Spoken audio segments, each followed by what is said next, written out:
Hello everyone. Thank you, Sneha. This is Girdhar Ram from ManageEngine, and I will be the speaker for you today. Without any further delays, we'll move into the webinar's agenda. Today's agenda. Initially, we'll start with recent breaches that happened around the world. Slowly, we'll move into some statistics which will define the impact of cyber attacks. Then slowly, we'll discuss why should we stay secure, and later we'll move into the core part of the webinar, which is how to prevent cyber attacks. Finally, we'll show you how ManageEngine can help you. Then end of the webinar, we'll be having a Q&A session. So recent breaches. When I say recent breaches, the one name that comes to our mind is NHS. Of course, the reason for NHS breach is WannaCry, which happened by this year, May 12, 2017. NHS faced lot of damages due to this WannaCry. Most of its operations and ambulance services were cancelled. Almost 19,000 appointments were cancelled and 600 surgeries locked down. Even though NHS took a lot of measures, keeping working around the clock to resolve this, it almost took close to 10 days for NHS to get back to normal. This is the first breach we are going to see. Next is Maersk. Of course, one of the largest logistics firms. This firm became victim to Petya ransomware. This happened in the same year during the month of July. Maersk faced both Petya and not Petya aftermath. So Maersk has to pay a damage of $300 million to recover from this loss, and it took almost a week for Maersk to get back to normal productivity. Next is Equifax. Of course, most of you would have read about this cyber attack, which led to data breaches. For your information, Equifax is one of the credit monitoring and IT theft protection firm, which has almost 143 million American customers' account got hacked, and most vulnerable informations like social security numbers, birth dates, driving license of the users, and credit card numbers got exposed. So cyber attacks are always quite high when compared to last year. So now moving forward, we will discuss some stats. Before I show up some stats, can you guys guess how many, like what is the amount of cyber attacks that happened yesterday? You can guess the numbers on your mind while I'll show you up the real data.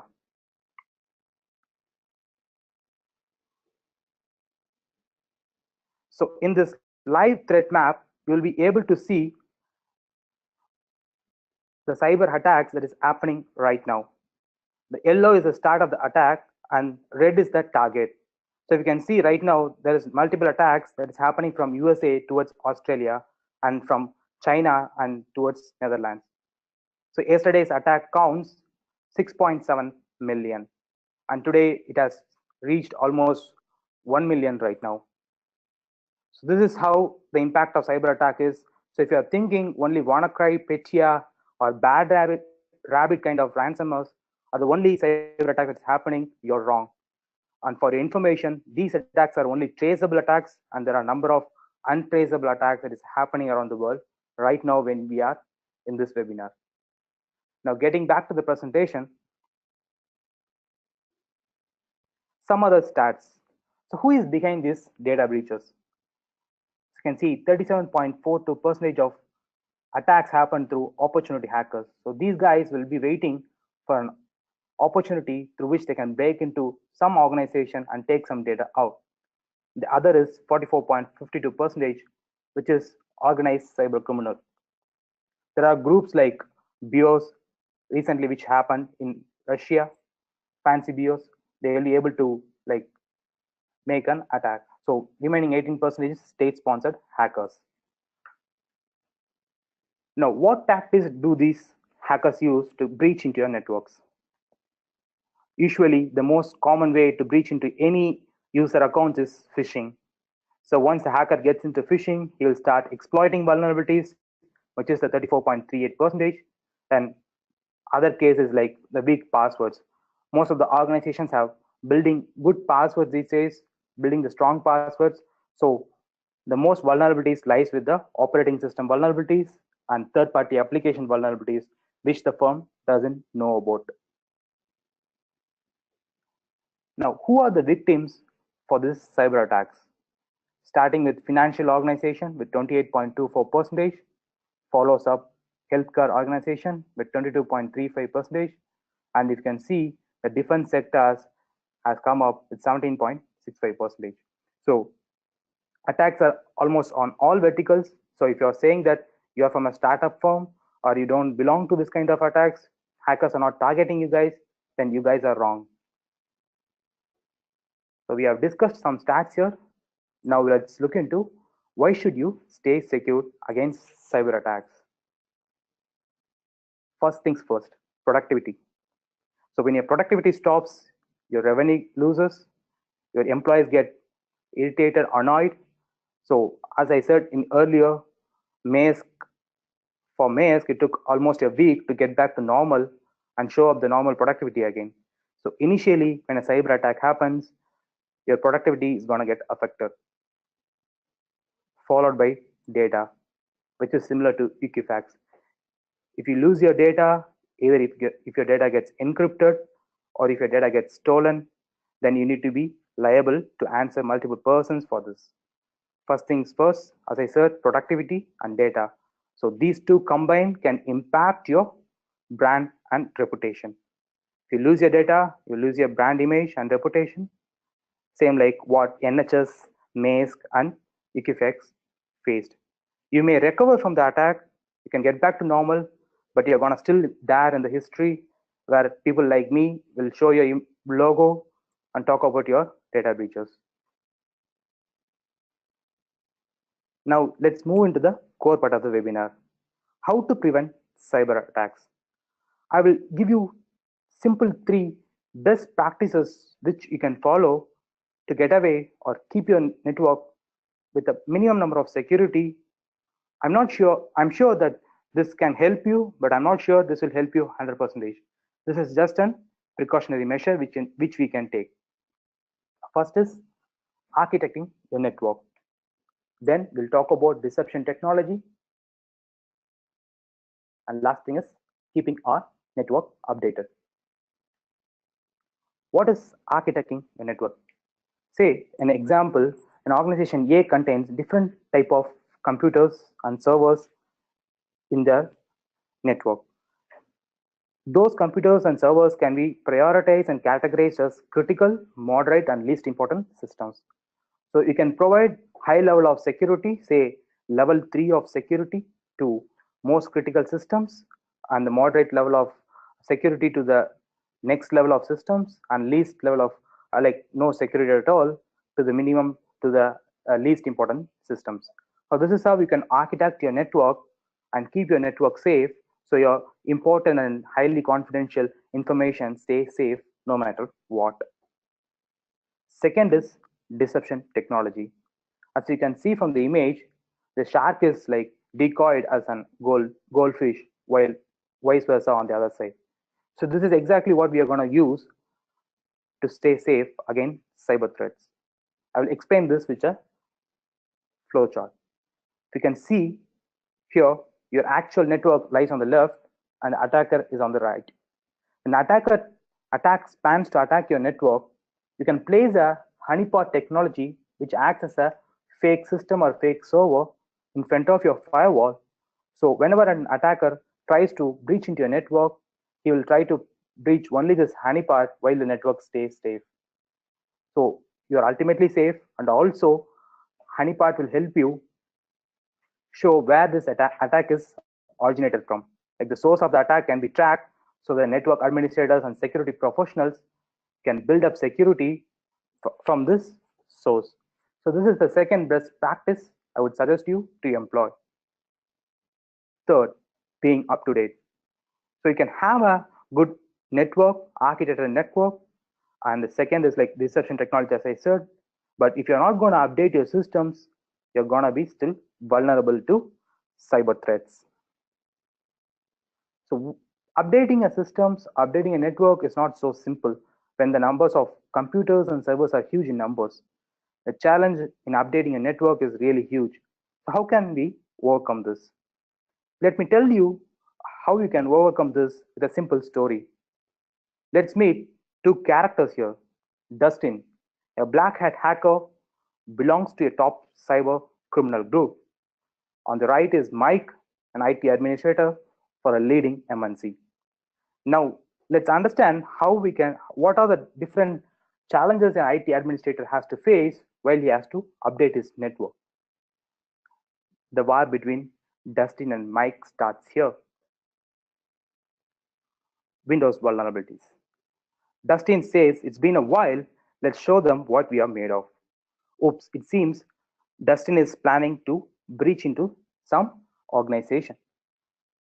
And Mike is so happy that he has updated all his machines, keeping it safe from WannaCry and Petya.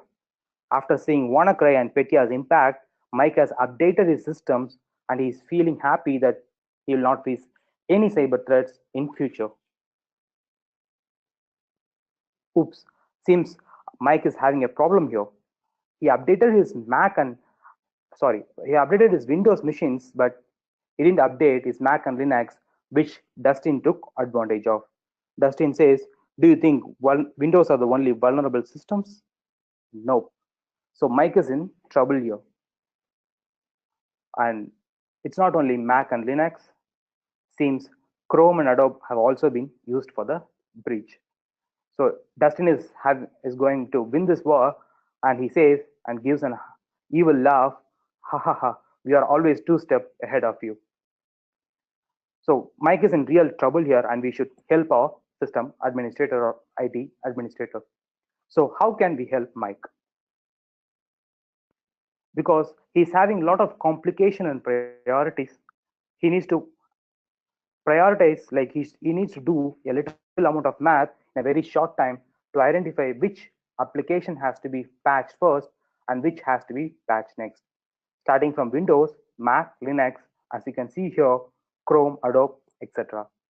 So the complication and priorities are huge in numbers, leaving the system administrator totally confused.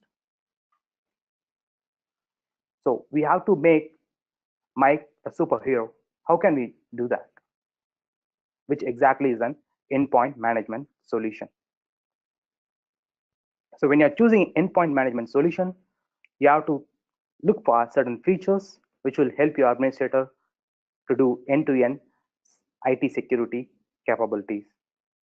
The first feature you need to look for while choosing endpoint management solution is automatic patch management. Automatic patch management will help your system administrator automatically scan, identify the missing patches in the network, download those patches from the vendor sites, test them before deploying them, and once the testing process gets approved, he can deploy those patches to his network. So this is the first feature you need to look for while choosing endpoint management solution. So not all the cyber attacks do happen through online. Sometimes it is internal too, which is why you need a USB security management. Sometimes attacks like Stuxnet worm, which took over Iranian nuclear reactors, was through this USB devices. So your enterprise should have a proper USB security management, which will help you to protect the certain number of USB devices, restrict them, and allow access to certain USB devices based upon your system administrator's privilege. So this is the second feature you need to look for. And third is prohibiting software and blocking EXEs. So your network may have different type of softwares. At times, users may use prohibited software like software which is not necessary in a network, and your IT admin should be able to prohibit that particular software forever. So in what way Prohibit software is different from Block Exe? In Prohibit software, IT admin can prohibit softwares which are installable, but in Block Exe, if you see, there are certain EXEs which are like floating EXEs, which will be able to play by double clicking on them, and the EXE will get executed. So these kind of EXEs can be blocked only using Block Exe, and the other part is prohibit software feature. So this is a third feature you need to look for while choosing the solution. Fourth is configurations.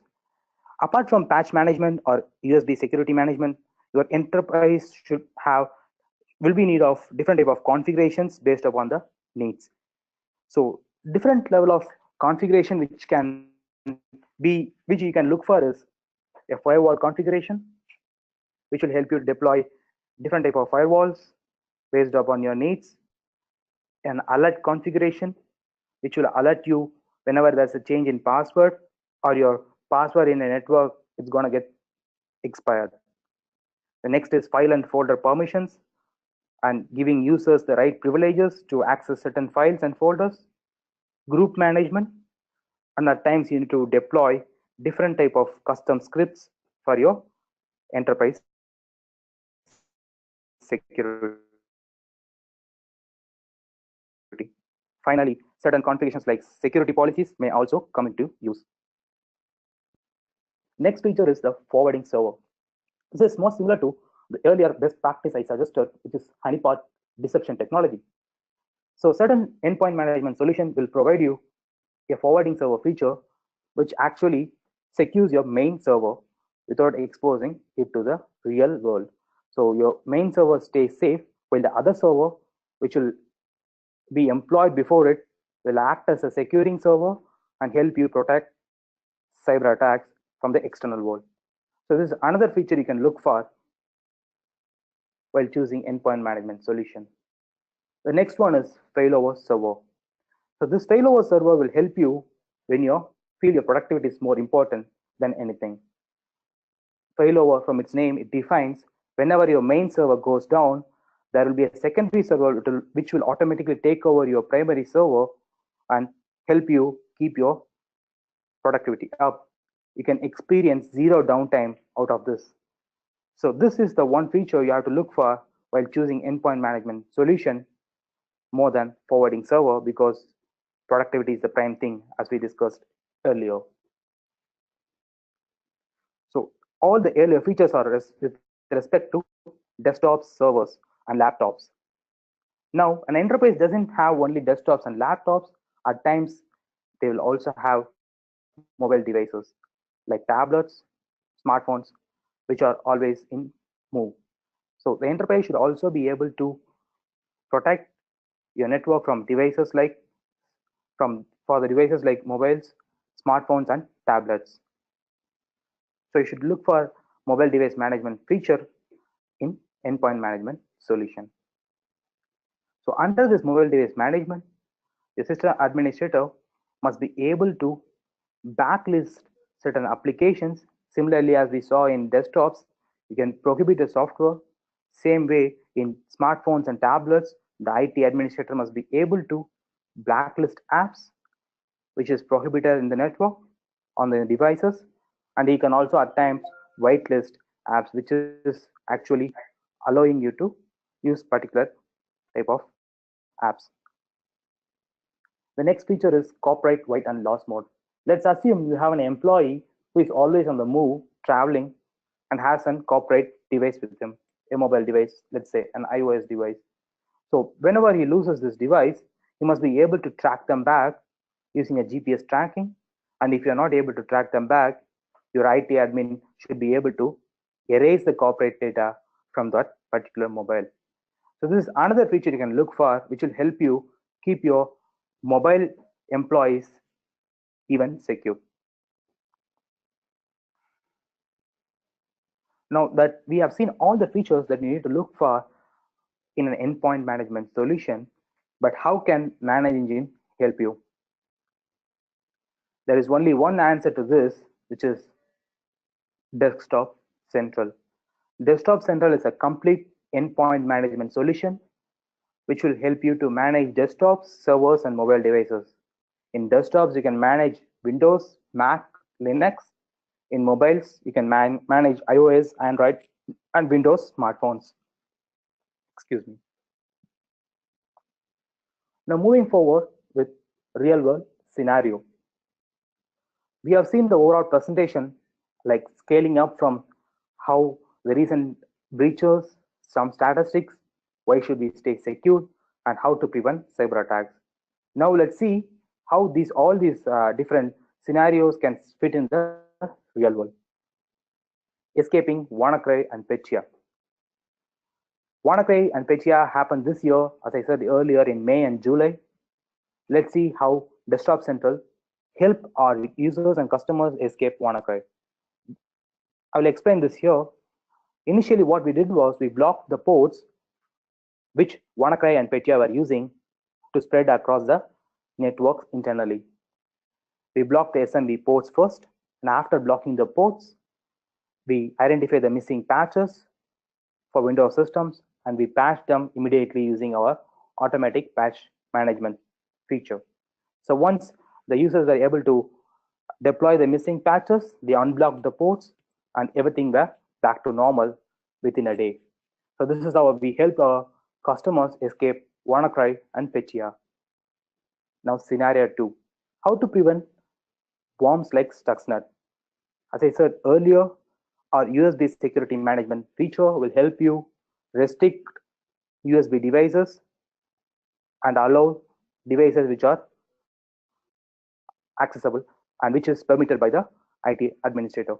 So when you are able to restrict and allow access to certain devices, certain USB devices, worms like Stuxnet can be avoided. Scenario 3, declining unwanted patches. So in an organization, there will be different type of departments.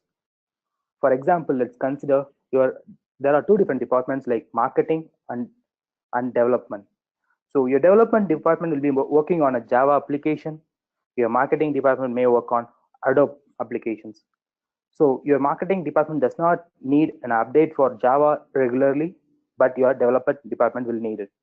So in this case, you can decline this unwanted Java application patches to this particular marketing department, and you can allow the same for the development department. So Desktop Center will allow you to like segregate your departments and decline the patches accordingly, so you will not have any loopholes in any departments in your network. Scenario 4, our APD feature, which is automatic patch deployment, will also help you schedule and deploy these patches based upon your needs and priorities. Like a particular organization may feel they should deploy these patches before the start of a day or then after the day closes. So you can define on which day, which week, and what is the time window when you have to deploy these patches. Now scenario 5. At times, system administrator has to take remote control of certain user devices, and he has to type in some credentials. So he can like blacken the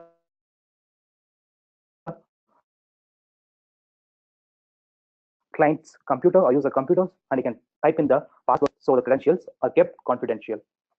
So this is also provided by Desktop Central under its remote control feature. Another feature here is like you need to disable keyboard and mouse of the end user. So even when you blacken the client computers, at times your users and employees may type in some words out there which may interrupt IT admin's flow. So you can also disable the keyboard and mouse to leave your system administrator hassle free. Now scenario 7. Now moving forward to mobile device oriented scenarios. So our Desktop Center mobile device management feature will help you handle corporate and personal data on a single device. The separate official apps and personal apps. You can also lock your device to a single or specific set of apps with a single app lock or using a kiosk mode. Scenario 8. Securely sharing and viewing the confidential documents. Of course, our mobile device management also helps in security in documents in mobile devices. It helps in securing certificate-based enrollment for selected devices, role-based user permission in devices, restrict interaction between apps so any data will not be exchanged between the apps in a remote users, and also provide conditional access to exchange email accounts. Scenario 9. How can you detect the compromised devices in a network? Similar way, mobile device management solution will help you detect and notify non-compliant devices in a network. Remotely, you can lock the devices when you feel it is not secured enough. You can also detect any jailbroken devices that might create threats. And you can also specify the number of devices which you can allow in a network. The last scenario here is handling a lost device. Let's assume one of your employees are on roaming with the corporate data in his mobile device and he loses this. You can either geolocate these devices using our MDM feature, or after detecting this device, you can also display a personalized message on the phone, which will help the people who find the phones to replace it back. Even if the GPS is kept off, this MDM feature will work. So in the worst case, if you lose the device, you're not able to track it down at all, you can totally wipe the corporate data, the particular mobile device, using Desktop Central's MDM feature. So now I'll take you to product demo, a general overview of product.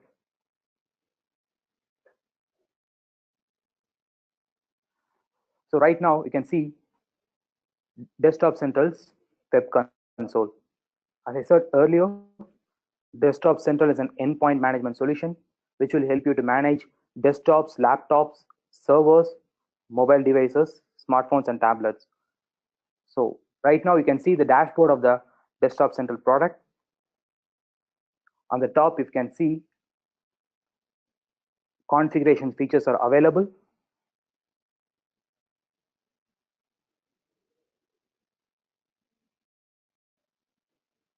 I have mentioned quite a number of configurations earlier, which you can see here. Different configurations for different platforms. For Windows, Mac, and Linux.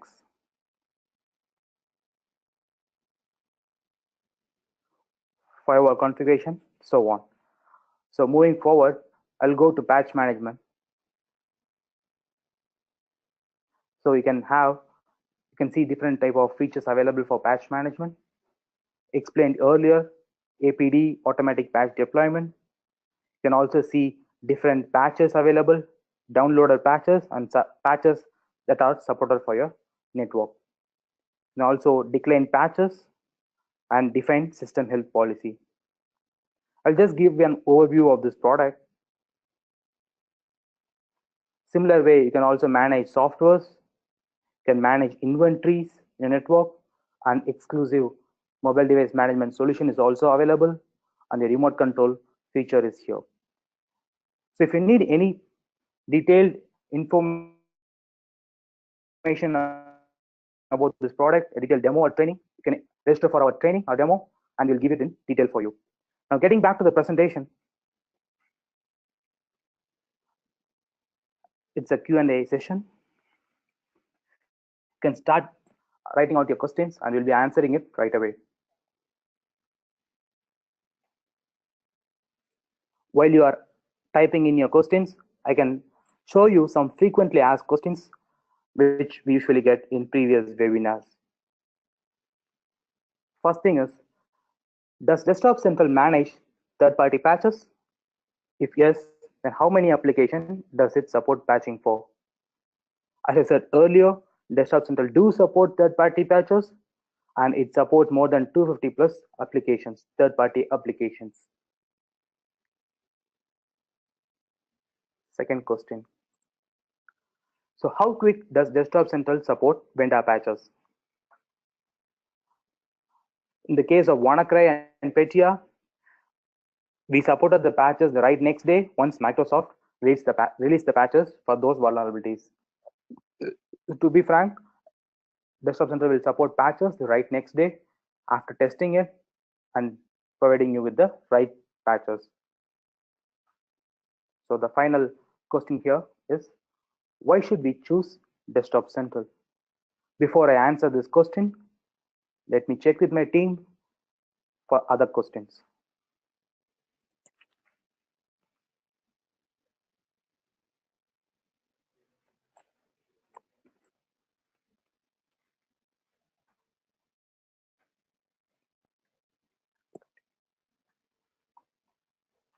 So while my team is answering these questions, I'll get back to this question, why should we choose Desktop Central? Before I answer this question, I'll let you guys take a look at this image. Yes, if you choose Desktop Central, you can make your IT admin give an evil laugh at Dustin and make him happy and keep your network secure. This is exactly why you should choose Desktop Central, which will help you secure your desktops, servers, laptops, tablets, and smartphones.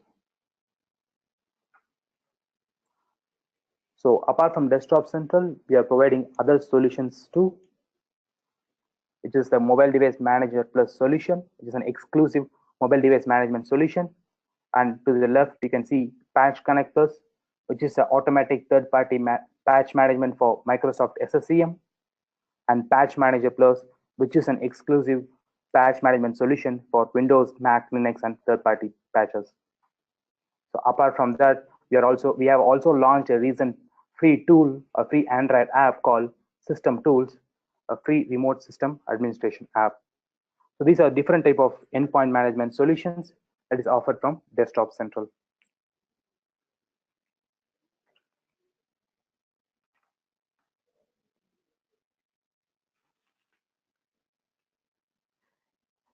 There is one question called, can we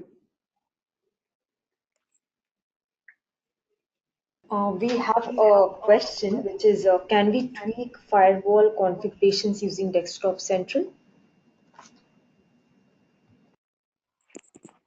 Yes, of course, you can tweak different type of firewall configurations for Desktop Central. As I said earlier, we have different configurations available. In that, you'll find firewall configuration, which you can deploy to particular targets. I will show you this with an product right now. So I'm moving to configurations. Under configurations, you'll have a configuration tab. If you choose it, you'll find firewall configuration for Windows. If you click on computer, the firewall configuration tab opens, and you can name the configuration, and you can also define the domain for which you need to apply the configuration and what kind of configuration you need to do.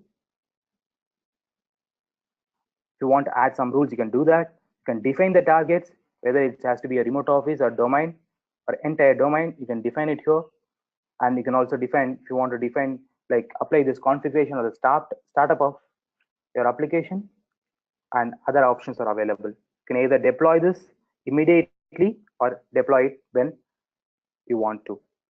So that is the answer for the question we had.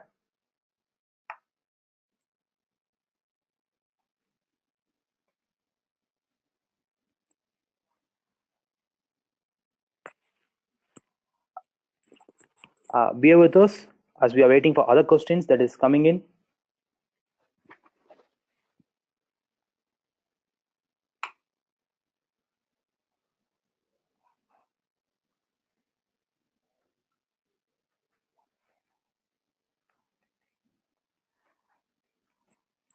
So we have a question here, which is,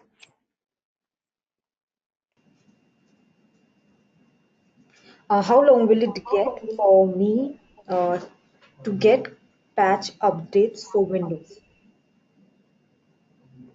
I think I have answered I this think I have question answered this earlier. question earlier.